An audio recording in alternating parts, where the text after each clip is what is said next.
menyentuh tentang soalan hari ini. Muhyiddin Yassin sangat menarik apabila seorang makcik ni pergi ke mahkamah. Dia memang purposely nak pergi ke mahkamah. Untuk tujuan apa tuan-tuan? Dia nak jerit, welcome, selamat datang kluster mahkamah. Selamat datang kluster mahkamah, dia kata kan. Memang makcik tu sengaja dia nak buat macam tu. Mungkin dendam sangat kot. Sebab selama ni geng-geng bersatu duk kutuk apa orang kata UMNO sebagai geng-geng UMNO ni sebagai kluster mahkamah. Apalagi hari ini datanglah kluster mahkamah kan. Ini mungkin penyokong Najib ke, saya tak tahu, mungkin rakyat biasa ke, saya tak tahu. Tak berani nak tuduh makcik bukan nak kata apa-apa. Mungkin juga makcik ni orang biasa yang apa orang kata yalah, yang begitulah. Kejap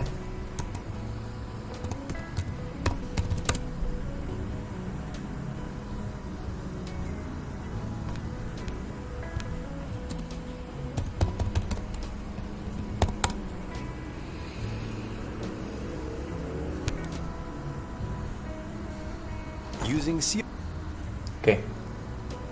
Penyokong beliau, penyokong Najib kan. Disokong Najib. Okay. Sebab itu, kenapa? Sebab itu ramai yang duk kutuk Najib sebagai kluster mahkamah. Sampai ada satu audio, satu video tu yang kata ada satu video yang sebut Najib sebagai kluster mahkamah kan, yang dibawa oleh PN yang duk war-warkan benda tu. Kita dengar. Datuk Wan Syahrudin Wan Ladin ketika semua kes itu disebut di hadapan Hakim Mahkamah Session Azra Alwi. Kata Wan Syahrudin, pendakwaan memfailkan permohonan itu pada Khamis dan ia diserahkan kepada Peguam Bela hari ini. Sehubungan itu, mahkamah menetapkan pada atau Okey. Kita so hari ini adalah kes Muhyiddin Yassin. So kita dengar apa yang disebutkan. Ni dalam TikTok tak boleh dengar, minta maaf. Sekejap haram yang dihadapi bekas Perdana Menteri Tan Sri Muhyiddin Yassin dibicarakan bersama. Perkara itu dimaklumkan oleh Timbalan Pendakwa Raya, Datuk Wan Syahrudin Wan Ladin ketika semua kes itu disebut di hadapan Hakim Mahkamah Session Azra Alwi. Kata Wan Syahrudin, pendakwaan memfailkan permohonan itu pada Khamis dan ia diserahkan kepada Peguam Bela hari ini. Sehubungan itu, mahkamah menetapkan pada atau sebelum 30 Jun ini bagi pembelaan menjawab permohonan itu dan turut menetapkan 14 Julai bagi pendakwaan membalasnya. Terdahulu, Muhyiddin tiba di Kompleks Mahkamah Kuala Lumpur pagi ini untuk menghadiri prosiding sebutan kes pertuduhan menggunakan kedudukan untuk suapan berjumlah RM232.5 juta bagi Parti Bersatu dan menerima wang hasil daripada aktiviti haram.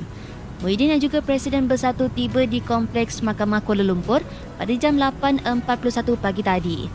Ketua Pembangkang Datuk Seri Hamzah Zainuddin dan Presiden Bersatu Datuk Dr. Razzie Jidin dan Ketua Armada Bersatu Wan Ahmad Faisal Wan Ahmad Kamal dilihat turut hadir di perkarangan mahkamah pada jam 8.55 pagi bagi memberi sokongan moral kepada pengerusi Perikatan Nasional PN itu. Okey, tak adalah. Tapi pendakwaan mohon 7 pertuduhan terhadap Muhyiddin dibicarakan bersama, maksud dibacakan serentak. Pihak pendakwaan memohon 4 pertuduhan salah guna kuasa dan 3 pertuduhan pengubalan wang haram terhadap bekas Perdana Menteri Muhyiddin Yassin melibatkan lebih 232 juta dibicarakan bersama. Timbalan Pendakwa Raya Wan Syahrudin memberitahu Mahkamah Kuala Lumpur pagi ini bahawa mereka memfailkan permohonan itu semalam, dan Peguam Muhyiddin Hisham Teh Pok Tek memberitahu Hakim Azura Alwi bahawa pihak pembelaan memerlukan masa untuk menjawab permohonan perbicaraan. Azura kemudian mengarahkan pihak pembelaan memfailkan affidavit mereka sebagai jawapan kepada permohonan itu selewatnya 30 Jun. Dia juga menetapkan 4 Ogos untuk sebutan kes memandangkan 2 permohonan Muhyiddin belum selesai di Mahkamah Tinggi. Permohonan pertama untuk memindahkan kes itu dari Mahkamah Session ke Mahkamah Tinggi dan satu lagi membatalkan 4 pertuduhan salah guna kuasa. Ini saya sebut tadi tu, di mana Muhyiddin dia ada buat dia presentasi lah, minta batalkan kes tersebut. Ketika ditemui media selepas prosiding, Hisham berkata mereka akan membatal permohonan untuk pihak pendakwa agar pertuduhan dihadapi Muhyiddin dibicara bersama dan menegaskan pasukan pembelaan hanya menerima salinan permohonan itu awal pagi ini.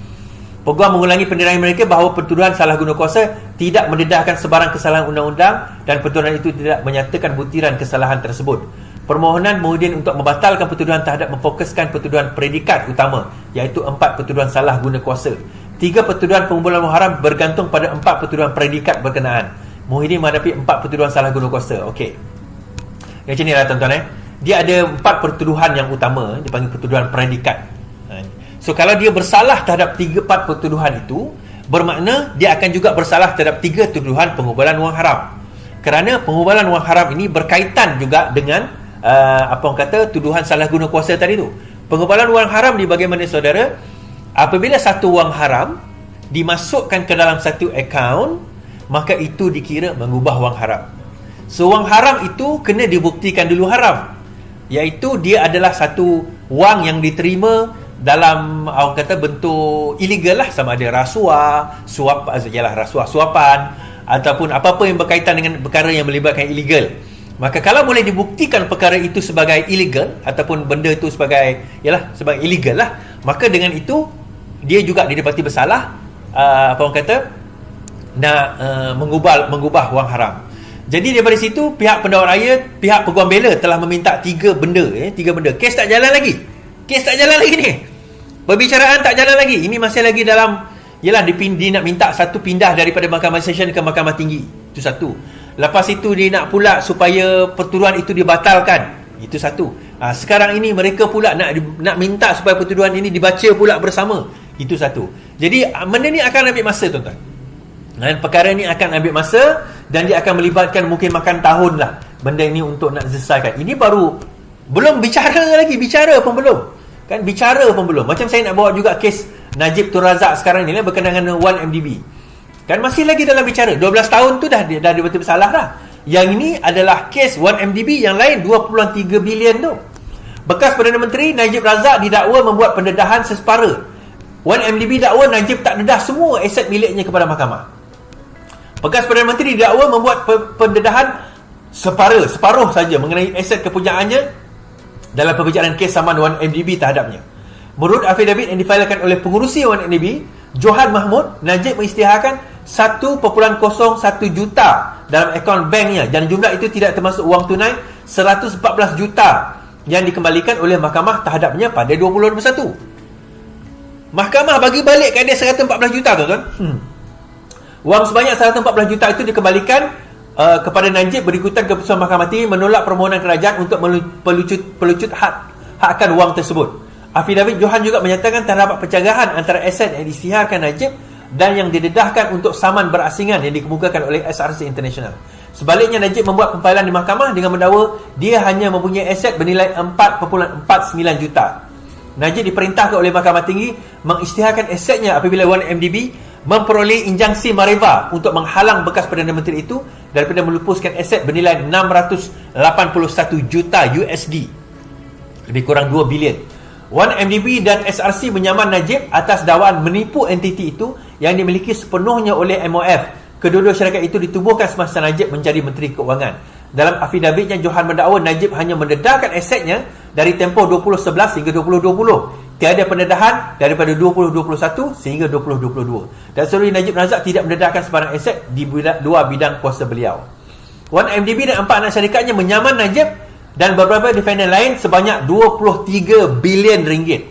4 anak syarikat itulah 1MDB Energy Holding Berhad, 1MDB Energy Limited, 1MDB Energy Langat Limited dan Global Diversified Energy Company Limited yang berpangkalan di British Virgin Island, yang sebelum ini dikenali sebagai 1MDB Global Investment Limited. 1MDB dan anak syarikatnya SRC International mengemukakan 22 saman sivil pada 2021 menyasarkan mereka yang didakwa menipu 2 entiti milik kerajaan itu sama ada secara sedar atau tidak. Najib kini menjalani hukuman penjara 12 tahun mengenai perkara ini. Lama tuan-tuan. Ni Najib ni yang 12 tahun tu dia dah ada berhenti bersalah. Itu cerita lain. Kes 1MDB 2.6 bilion, 3 bilion sebenarnya. Dah, itu satu kes lain. Sekarang ini saman sivil tuan-tuan. Syarikat 1MDB dan SRC yang dulu pernah ditubuhkan oleh Najib, sekarang ini syarikat itu menyaman Najib dan juga beberapa individu lain dengan jumlah saman bernilai 23 bilion ringgit. Kalaupun dia terlepas daripada penjara ni tuan-tuan, dia tak lepas daripada saman sivil ni. Katalah pengampunan itu 12 tahun itu dia ampunkan, saman sivil ni tetap berjalan. Itu tak ada kena-mengena dengan kes jenayah tu tuan-tuan. Saya cerita 1MDB ni panjang dan besar. Bila kita cerita tentang ada yang kata Iswadi kau silap lah 4.7 trilion tu. Semalam saya nak bawa dia naik, saya nak cerita 4.7 trilion yang mana 26 tahun duit hilang itu juga termasuk antaranya duit UNDP. Yang itu tak ada dalam bajet. Itu bukan cerita duit bajet, itu bukan cerita duit apa orang kata duit KPDN keluaran GDP negara. Itu juga melibatkan kalau multiplier times 2. Ada yang TikToker tu kata times 10. Itu contoh kemudian ditegur oleh KJ dengan Syaril. Dia kata mana ada time 10, time 2. Yalah time 2 itu kan contoh. Tapi akhirnya this is among the other things, tuan-tuan. Ni kita cerita pasal rasuah ni. Peja cakap tadi kan, dia kata asyik cerita rasuah aja. Bila kita nak cerita selesai masalah rakyat tentang harga barang dan sebagainya, tuan-tuan, harga barang, kelemahan ekonomi kita, kekurangan ekonomi kita, kepincangan dalam perniagaan kita, semuanya berpunca daripada rasuah ni lah. Ya, of course kita ada menteri-menteri yang menyelesaikan masalah itu, of course. Takkanlah Anwar Ibrahim nak pergi settle semua juga. Kita ada Salahuddin Ayub, kita ada Rafizi, kita ada Zafrul Dalamiti, kita ada menteri luar yang membawa seperti Zamri, kita ada juga menteri-menteri lain dalam even Zahid sendiri dalam KPLB, kita ada menteri seperti Ngah Komeng di dalam KPKT dan sebagainya. Mereka of course cuba untuk nak settlekan masalah berkenaan dengan apa isu-isu dan kepincangan yang ada di dalam negara kita. Tetapi semua ni tak akan boleh selesai, tuan-tuan, kalau kita tak boleh selesaikan central question, iaitu rasuah.